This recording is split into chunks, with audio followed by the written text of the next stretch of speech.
This video is for those entities that have experienced financial improprieties and how they can turn those to their advantage to strengthen their organizational structures going forward so they don't have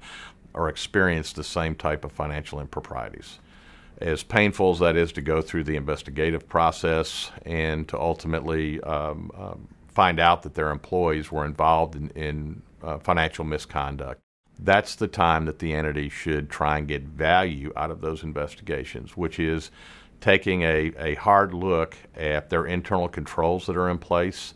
and how those controls might be improved to prevent them from experiencing or having the same bad experience going forward into the future. Depending upon the type of fraud,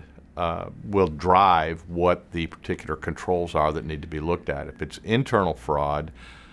through a trusted employee, as an example,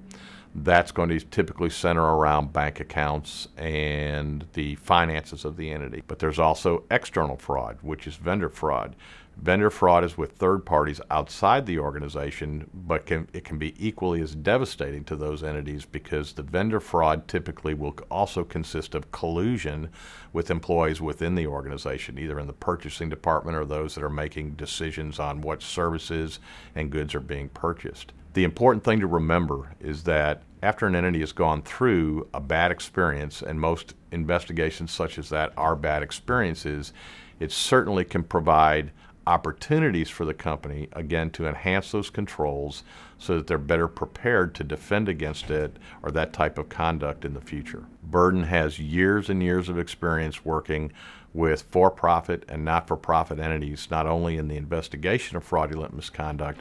but also enhancing their internal controls, again, to better protect themselves going forward.